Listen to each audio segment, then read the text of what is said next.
Today I'll be showing you how easy EveryOneCloud is to use and how helpful it is. So this is your dashboard. Your dashboard, you can add panels to your dashboard. Now these are panels. Now the main three that I think you'll be interested in is people in, people out, and roll call summary. Now you can drag and drop people in really easily. You can drag people out really easily, and you can basically drag any. Now say it's too big, you can make it bigger. So as you see, instead of having to scroll, you can just make it bigger, longer, whatever. Whatever really, you can, if you want it smaller, you can make it smaller. And if you want to change it to like here, you can. It's really that simple. Say I didn't want roll call summary, just click the X, gets rid of it. Really easy. Now, say you wanted a bit more detail, you can go into view, roll call, and this won't give you too much detail, but it will give you detail. Now, this will basically tell you if they're off-site or on-site. So as you can see, if they're kind of this pink, orangey colour, then that means they're off-site, and it will tell you the time this happens, and what device this is, and a virtual tag. So, say I clocked in on one device, that device, and as long as it's not a mobile device, then it knows, you know where that device is, so it can attach a virtual tag. And the greeny colours are on-site. If you want even more detail, you can go into timesheet. Now this is a really helpful thing. So if you see this error icon, basically what this means is you're missing a swipe. So if you swiped in but didn't swipe out, or you can also call it clocked, or if you clocked out or didn't clock in, if they're the swiping and clocking out the exact same thing, then it'll come up with this error icon, and that means you can't work out the time you've been working, as it's unapplicable, or not applicable. I mean, but there is a way you can manually enter things. So say this person got in, you just click manage clockings and say they got in at, let's say they got in at 3. You see? And if I click tick, it would correct it. But I'm not, because this is in beta stages. Now you've got all these people who have not done anything for the last 7 days. Well, not like the last 7 days, but for the last 3 days. And they're clouding and taking up so much space. You want to be seeing the people who have done stuff. So what you can do is you can go to Profile, Filter, Profiles, and Auto Time. And then you'll see all these people at the start. Now you've got the clocking in time, which is in the green, the clocking out time, and how long they've worked, which is in grey. And then if you go to the end, it'll go to the if you go to the very end, it'll tell you the total of hours they have worked. So over the week, and this is, I think, and then if you go down, it'll tell you the amount of hours done on certain days, which is quite helpful. Now, if you want to see all the people who have been annoying and missed a swipe or clock in, then you can click this, and they'll instantly come up here with these error symbols. So as you can also do it by reference, pay ref, first name, last name, if you wanted to, but I would recommend sorting them out either by profile or by this, as it can be helpful. Now, if you want to print this out, it's really easy. You can export it to Excel or PDF.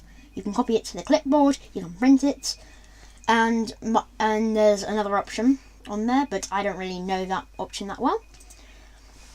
So there is a lot you can do with this, so it doesn't just stay on here. So it's very easy to export it with, so you don't have to take a screenshot or anything, which is very helpful. And that's pretty much the timesheet done. Now all you want to do is, after doing it, I'll recommend removing all filters. You've also got locations, so this will tell you where the person, like an employee, is. So as you can see, we've got Gary here, and what it will do if it will load. Now, as you can see, you can view a map, and it will show you his movement. So he currently only has one movement, but he could be here to here to here to here to here, back there. So it does happen I have saw it, and it can be quite helpful if you have a reason for doing it. And you can also go locations by person. So if we type in Gary, what we can do is we can go on and go to Gary Kitchen G and click go.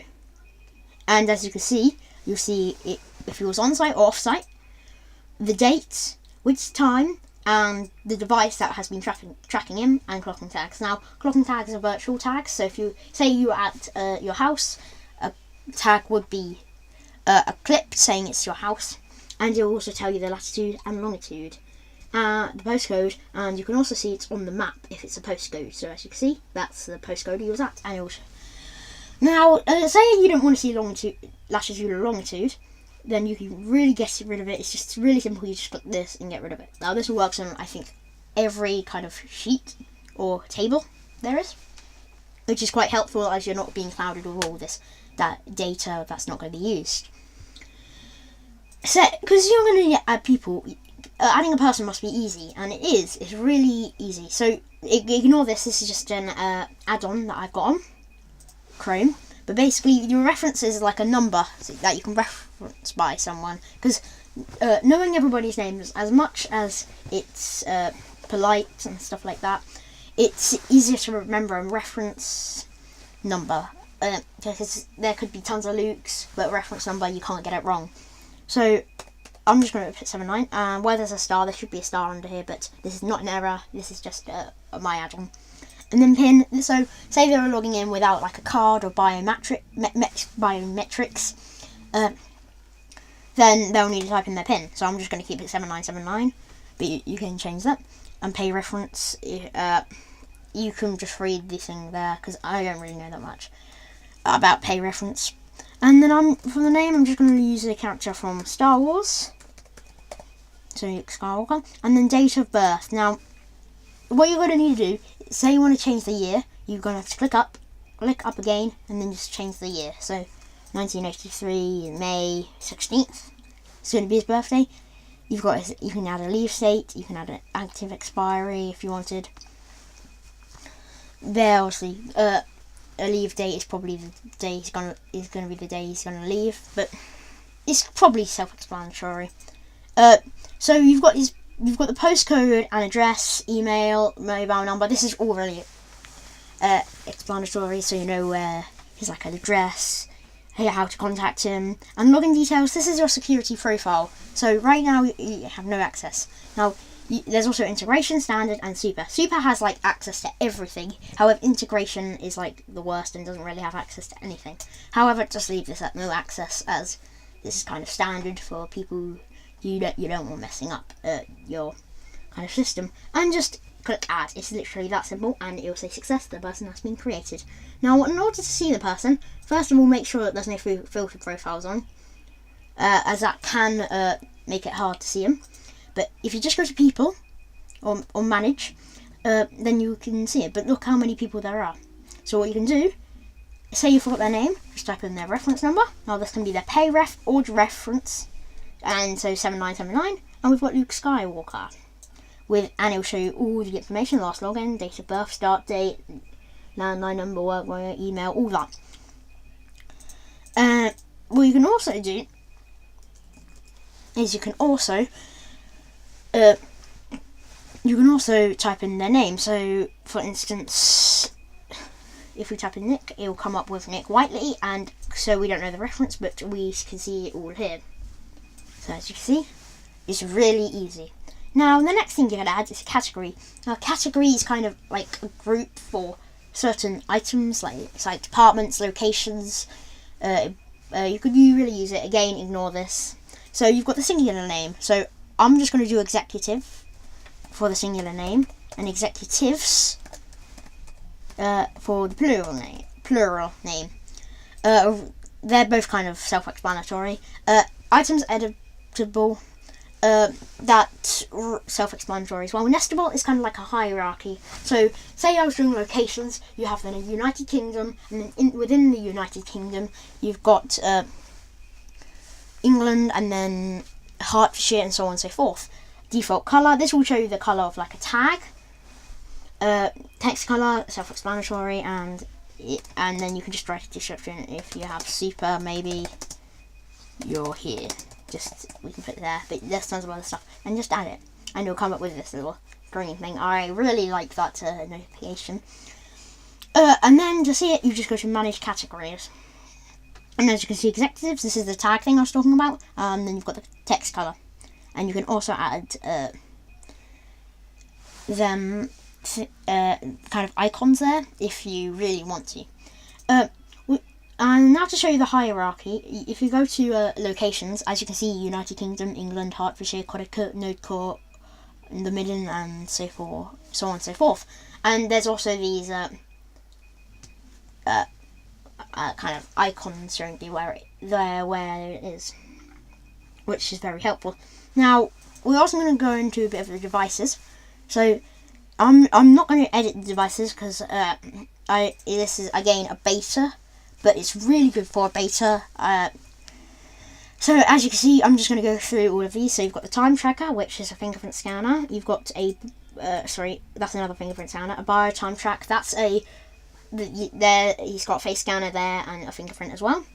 So it uses 2 biometrics instead of 1. Again, that's a fingerprint scanner. Hex 1 is so you've got like a card and you scan it and it will log you in. Touch base, same as Hex 1, and so is cloud reader. Hand punch, what does it do again? Oh yeah, it's like a hand scanner.